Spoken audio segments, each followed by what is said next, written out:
મિત્રો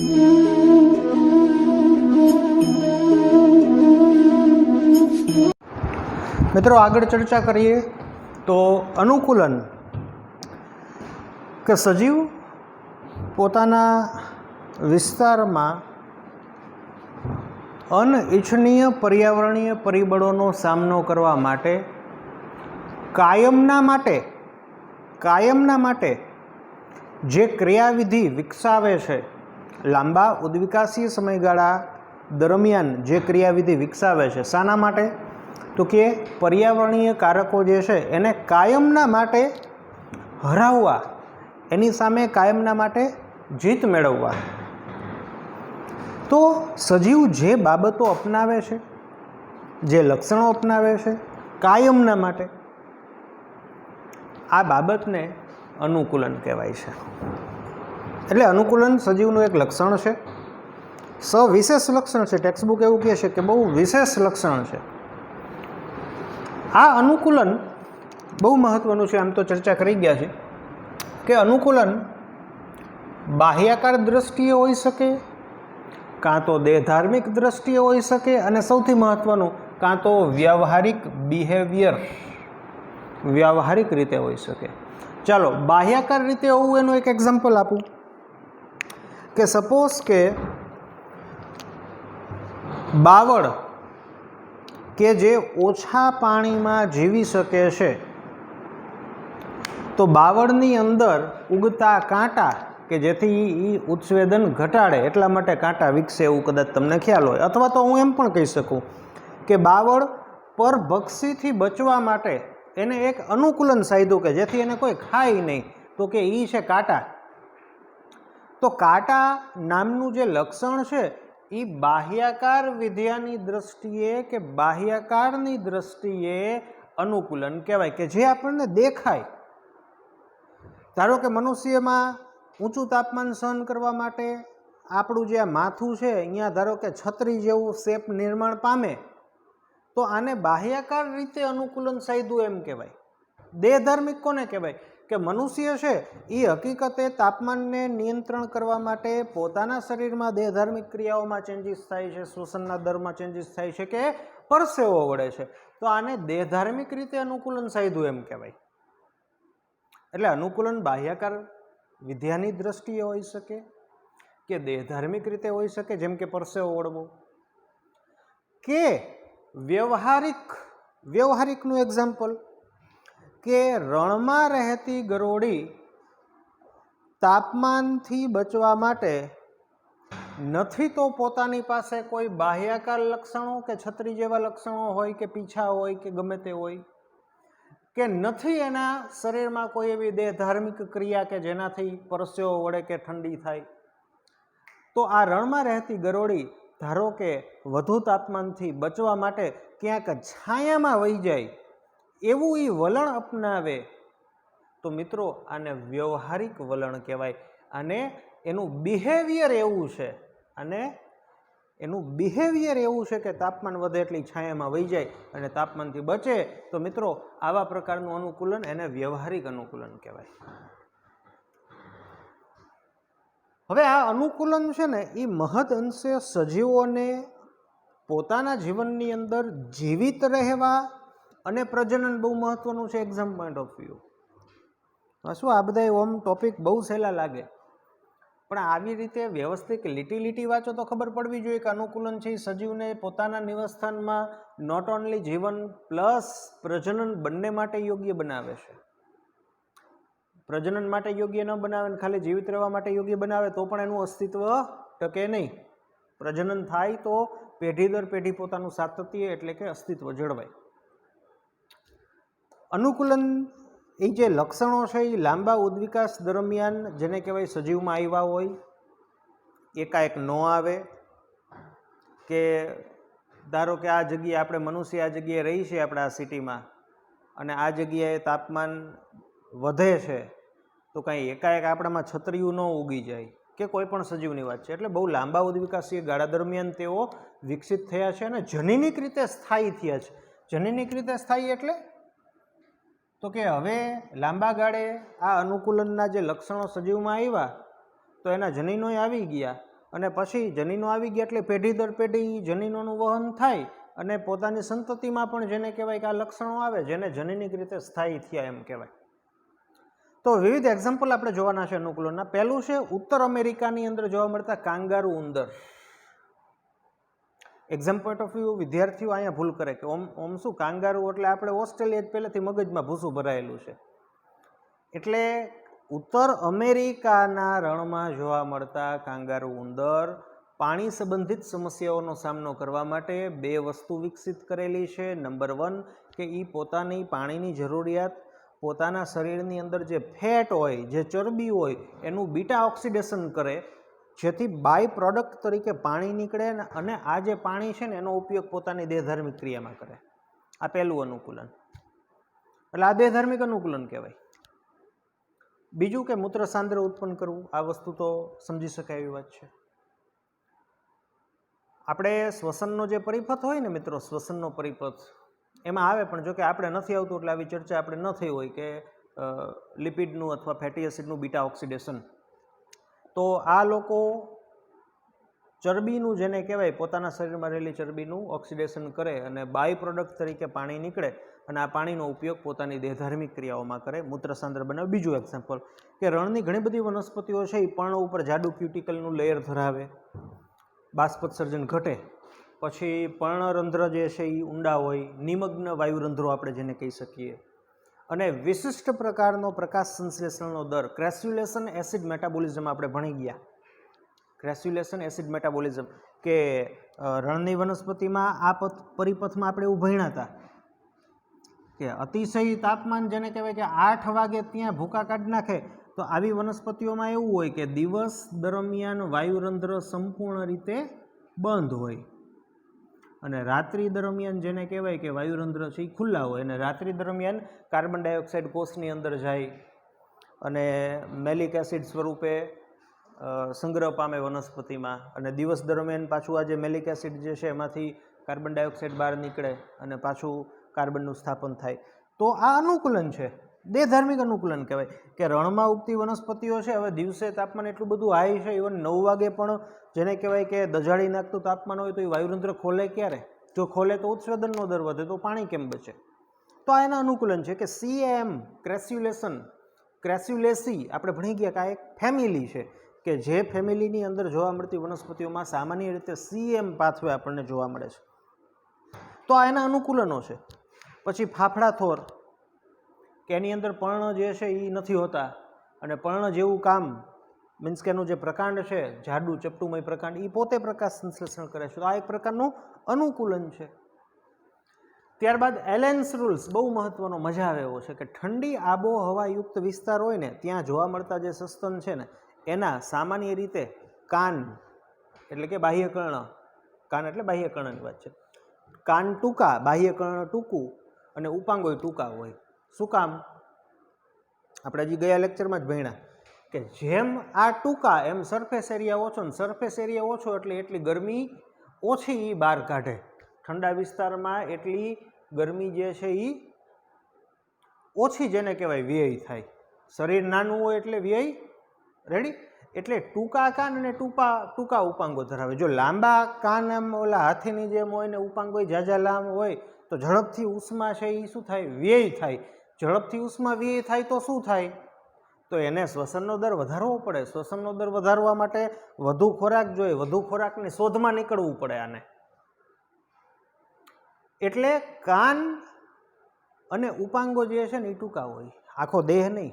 વળી તમે એમ કહેશો તો નાના પ્રાણી હોય તો સારું ને, વળી આપણે એવું ભણ્યા કે નાના પ્રાણી જોવા નથી મળતા.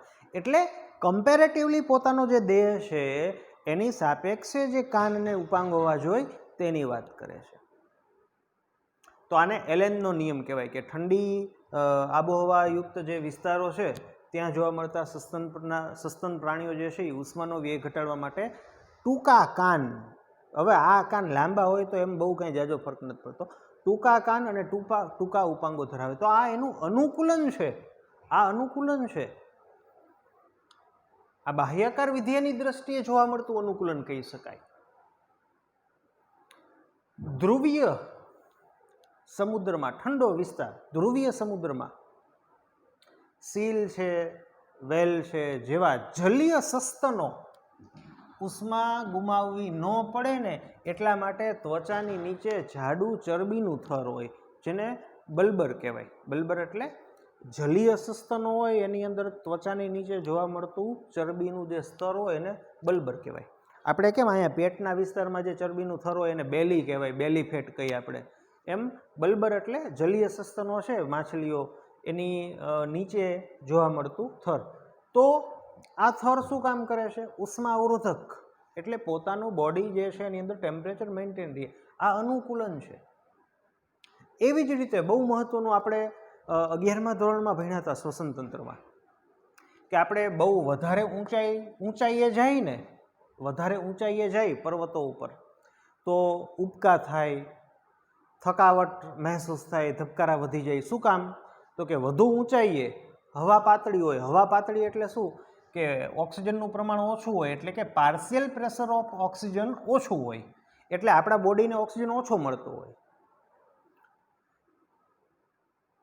આપણા બોડીને ઓક્સિજન ઓછો મળે એટલે થકાવટ લાગે જ. અને બીજી બાજુએ આપણું શરીર ધબકારા વધારી દઈએ. શું કામ? ધબકારા વધે તો ઝડપથી ઓક્સિજન ડિલિવર થાય.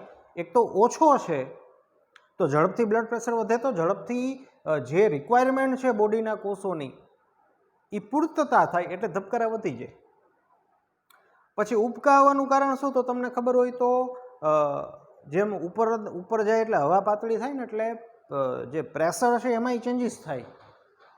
હવાનું જે દબાણ છે એમાં ચેન્જીસ થાય ને હવાના દબાણમાં ચેન્જીસ થાય ને એટલે મિત્રો કાન હોય ને કાન એની અંદર આપણે ભણી ગયા ઓલા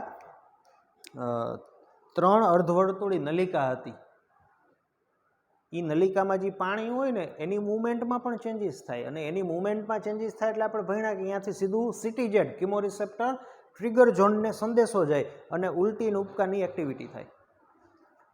તો વધુ ઊંચાઈએ આપણે જાય, વધુ ઊંચાઈ એલ્ટિટ્યુડ, વધુ ઊંચાઈએ આવા આપણને લક્ષણો આવે જેને એલ્ટિટ્યુડ સિકનેસ કહેવાય.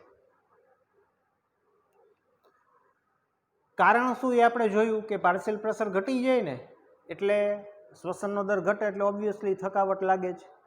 બીજી બાજુ ઓક્સિજનનું પ્રમાણ ઘટે એટલે બોડી છે ઓટોમેટિકલી ધબકારા વધારે, શ્વસનનો દરે વધારે કે જેથી ઝડપથી ઓક્સિજન મળે. અને આ ઉબકાવાનું કારણ શું છે? કે કાનમાં પ્રેશર ચેન્જ થાય ને એટલે સીધું CTZ છે સક્રિય થાય અને ઉબકા જેવું લાગે. પણ આને કહેવાય એલ્ટિટ્યુડ સિકનેસ, મીન્સ કે વધુ ઊંચાઈએ જે આપણને સિમ્ટમ્સ જોવા મળે છે અને આ એલ્ટિટ્યુડ સિકનેસ કહેવાય, આ એના સિમ્ટમ્સ કહેવાય. જે થવાનું કારણ છે હવા પાતળી, ઓક્સિજન ઓછો છે. પણ આપણું શરીર ધીમે ધીમે એની સાથે જેને કહેવાય અનુકૂલન મેળવી લે. એટલે તમે 3500 મીટરથી વધારે રોહતંગ ઘાટમાં ગયા હોય તો નો ડાઉટ તમને એવું થાય, પણ તમે અહીંયા રહેવા માંડો એટલે ધીમે ધીમે 1 દિવસ 2 દિવસ 3 દિવસ ધીમે ધીમે તમારું બોડી એની સામે અનુકૂલન મેળવી લે. કેવી રીતે અનુકૂલન મેળવે? તો આપણા બોડીની અંદર ઓક્સિજનનું પ્રમાણ ઘટતા ઇરિથ્રોપોએટિન અંતઃસ્ત્રાવનો સ્ત્રાવ થાય જે ઇરિથ્રોપોએસિસને પ્રેરે, એટલે કે RBC પ્રોડક્શન વધે. આપણું બોડી કેવી રીતે આ પરિસ્થિતિ સામે જેને કહેવાય કે અનુકૂલન સાધશે અથવા એની સામે લડશે? તો મેઇન વસ્તુ છે RBC પ્રોડક્શન વધે. બીજું, હિમોગ્લોબિનની બંધન ક્ષમતા પેશીય સપાટીએ ઘટે. પેશીય સપાટીએ બંધન ક્ષમતા ઘટે ને એટલે ઝડપથી હિમોગ્લોબિન છે ને એમાંથી ઓક્સિજન જે છે બહાર નીકળે. ફેફસાવાળી સપાટી એને એવો તો ઊંધું થઈ જાય. આ વસ્તુ ધ્યાન રાખજો, ચોપડીમાં ખાલી એમને સીધું ઠપકારી દીધું. ફેફસાની સપાટીએ તો વધવું જોઈએ. એટલે હિમોગ્લોબિનની બંધન ક્ષમતા પેશીય સપાટીએ ઘટે એટલે ઝડપથી ઓક્સિજન છે અહીંયાથી ડિલિવર થાય, પ્લસ શ્વસનના દરમાં વધારો થાય જેથી ઝડપથી ઓક્સિજન જે છે એ બોડીમાં જાય. તો આવી રીતે જેને કહેવાય કે ધીમે ધીમે આ જે પરિસ્થિતિ છે એનાથી આપણે પર આવી શકીએ. એટલે આપણે શ્વસન તંત્ર ભણતા ને ત્યારે એવું કદાચ તમે MCQ કે એવું કંઈ જોતા હોય કે વધુ ઊંચાઈએ રહેનારી વ્યક્તિ હોય ને એમાં RBC વધારે હોય. એની પાછળનું રીઝન આ છે કે વધુ ઊંચાઈએ હવા પાતળી હોય તો એના બોડીમાં ઓક્સિજન ઓછો જાય. ઓક્સિજન ઓછો જાય એટલે ઇરિથ્રોપોએટિનનો સ્ત્રાવ થાય, જે ઇરિથ્રોપોએસિસ એટલે કે RBC નિર્માણને પ્રેરે. રેડી? તો આ છે મનુષ્યની અંદર વધુ ઊંચાઈએ કેવી રીતે અનુકૂલન પ્રાપ્ત થયું છે. રેડી? તો બીજા એક્ઝામ્પલ જોઈએ આપણે આગળ.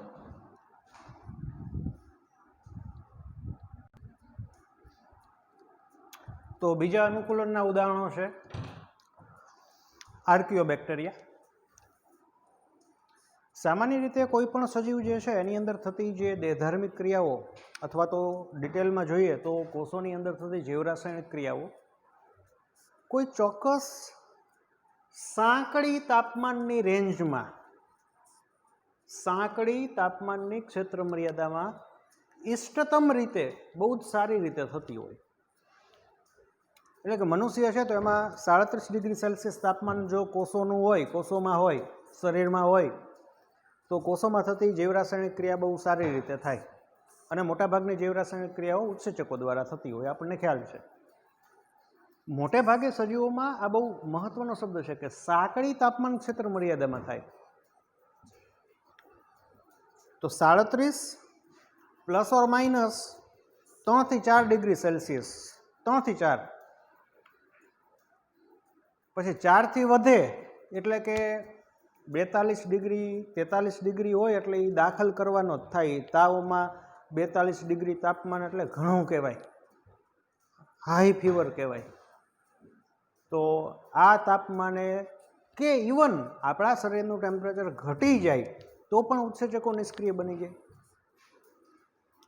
તો આ વસ્તુ દરેક સજીવ માટે લાગુ પડે કે મોટે ભાગે સજીવોની અંદર જે ઇષ્ટતમ રેન્જ છે ઉત્સેચકોની કાર્ય કરવાની, એટલે કે જૈવ રાસાયણિક ક્રિયા થવાની, એટલે કે દેહધાર્મિક ક્રિયાઓ થવાની, આ રેન્જ સાંકડી છે. અને આપણને ખ્યાલ છે કે મોટા ભાગે સજીવોની અંદર અથવા તો જે ઉત્સેચકોની આપણે ચર્ચા કરીએ કે જે પ્રોટીનના બનેલા છે તો એ ઊંચું તાપમાન સહન નથી કરી શકતા. ઊંચા તાપમાને એનું વિઘટન થાય અને બહુ નીચા તાપમાને એ નિષ્ક્રિય બને. પણ આર્કિયોબેક્ટેરિયા કે જે ગરમ પાણીના ઝરણા હોય કે હાઇડ્રોથર્મલ વેન્ટ્સ અથવા તો સમુદ્રના તળિયે આપણે જોઈ ગયા, સમુદ્રના તળિયે જે ગરમ પાણીના ફુવારાનો જે નિકાલ માર્ગ હોય જેને આપણે ઉષ્ણતાપીય નિકાલ માર્ગ કહી, કે જ્યાં તાપમાન 100 ડિગ્રી સેલ્સિયસથી પણ વધુ છે, તો તેઓ ત્યાં કેવી રીતે જીવે છે? એની પાછળનું કારણ શું? બહુ સિમ્પલ વસ્તુ કે તેઓની અંદર, તેઓમાં થર્મોસ્ટેબલ એન્ઝાઇમ જોવા મળે. તેઓમાં થર્મોસ્ટેબલ ગરમીમાં પણ તેઓ સ્થિર રહી શકે, વિઘટન ન થાય તેવા એન્ઝાઇમ ઉત્સેચકો જોવા મળે કે જે પોતાના કોષની કે દેહની જીવરાસાયણિક ક્રિયાઓને આગળ ધપાવે, એટલે કે દેહધાર્મિક ક્રિયાઓ થયા રાખે. બાયોટેકનોલોજી ભણશું ત્યારે પણ આવા એક થર્મોસ્ટેબલ ડીએનએ પોલિમરેઝ પ્રકારના ઉત્સેચકની આપણે ચર્ચા કરવાની છે. તો આનું કારણ આ છે. બીજું અનુકૂલન કે ઘણી માછલીઓ ખૂબ જ ઠંડા વિસ્તાર એન્ટાર્કટિકાની અંદર રહે તો શું એનું દેહનું જળ થીજી નહીં જતું હોય? ના, એને અનુકૂલન વિકસાવ્યું છે. કેવું? તો કે આવી જે માછલીઓ હોય ને એની અંદર એન્ટી ફ્રીઝિંગ પ્રોટીન જોવા મળે. એના દેહ જળમાં એન્ટી ફ્રીઝિંગ પ્રોટીન જોવા મળે. આ એન્ટી ફ્રીઝિંગ પ્રોટીન જે છે તે પોતાનું દેહજળ અતિશય નીચા તાપમાને પણ થીજી જવા દેતું નથી. તો આ અનુકૂલન. ત્યારબાદ અમુક અપૃષ્ઠવંશી પ્રાણીઓ, અમુક માછલીઓ કે જે સમુદ્રની અંદર ખૂબ જ ઊંડાઈએ રહે છે, કે જ્યાં આપણું જે અહીંયા જે ઉપર જે વાતાવરણનું જે દબાણ હોય ને એનાથી તો ઘણું વધારે વાતાવરણીય દબાણ ટૂંકમાં અહીંયા લાગતું હોય. વાતાવરણીય દબાણથી વધુ દબાણ અહીંયા પ્રેશર લાગતું હોય તો એનું શરીર છે એ આમ જેને કહેવાય ને કે કચડાઈ જવું જોઈએ, પણ નથી થતું, છતાંય રહીએ છે. તો એને કંઈક અનુકૂલન સાધ્યું છે. તો એને એ કેવી રીતે અહીંયા વધુ જેને કહેવાય કે દબાણે કેવી રીતે રહેતા હશે, એને એવું તે શું અનુકૂલન સાધ્યું હશે? તો હું સમજાવું કે સામાન્ય રીતે આવા સજીવોની અંદર સપોઝ કે એનો દેહ છે, દેહ ધારો કે માછલી જેવું આ પ્રાણી છે, તો એના દેહની અંદર આપણને આવી પ્રવાહી ભરેલી કોથળીઓ જાણે હોય ને એવું એના બોડીની અંદર જોવા મળે. આ એના ફ્લિપર્સ હોય, એના મીનપક્ષ હોય, તો એની અંદર કે એના દેહમાં આવી કોથળી કે જેની અંદર પ્રવાહી ભરેલું હોય, આમાં પ્રવાહી ભરેલું છે. એટલે આ ફિઝિક્સ લાગુ પડે કે તમે એક ફુગ્ગો હોય એની અંદર પાણી ભરી દો અને પછી તમે એને ઊંડાઈએ લઈ જાઓ એટલે શું થાય? હામું પ્રેશર જે છે એ કેવું થાય? નલ થઈ જાય. એટલે આમ જેટલું બહારથી એટલે આમાં કોથળીઓ ભરી હોય ને એટલે બહારથી જેટલું પ્રેશર લાગે ને એટલું જ પ્રેશર આ પ્રવાહી દ્વારા સામું લાગે. એટલે આ એક પ્રકારનું અનુકૂલન છે.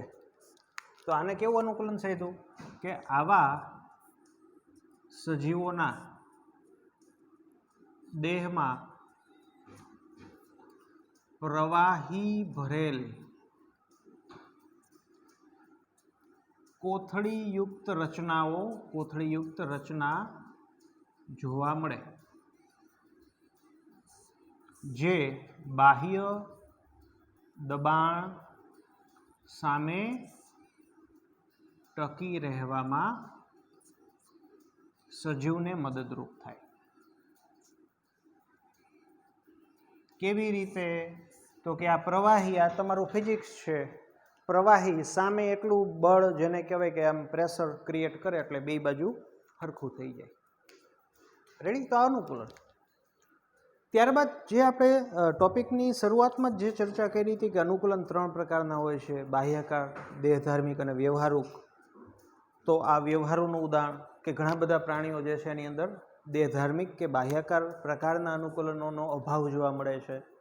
સસ્તનો છે તો એની અંદર દેહધાર્મિક પ્રકારનું અનુકૂલન જોવા મળે, તાપમાનને રેગ્યુલેટ કરવા માટે પરસેવો વડે હાથે. પણ ઘણા ખરા સજીવોની અંદર આવું નથી જોવા મળતું. એક્ઝામ્પલ તરીકે રણની ગરોળી. તો આ લોકો વ્યવહારિક વર્તણૂક અપનાવે, એના થકી અનુકૂલન જેને કહેવાય સાથે, કે આવી ગરોળીઓ તાપમાન વધારે, રણની અંદર તાપમાન વધારે જાય દિવસ દરમિયાન તો છાંયડાવાળા વિસ્તારમાં સહારો લે, અને જો તાપમાન ઓછું જાય તો ખુલ્લી જગ્યાએ જેને કહેવાય કે સૂર્યપ્રકાશ છે એને ગ્રહણ કરે, સનબાથ જેને કહેવાય એનો આનંદ માણે. ઉપરાંત ઘણા બધા એવા સજીવો કે જે જમીનની ઉપરની સપાટીએ રહે છે અને ત્યાં ગરમી સહન કરવા માટે સમર્થ નથી, તો એ લોકો દર ખોદે છે. આપણને ખ્યાલ જ છે, સાપ દર ખોદે છે. તો આ વ્યવહારિક વર્તણૂક છે. તો વિવિધ અનુકૂલનોના આપણે એક્ઝામ્પલ્સ જોયા.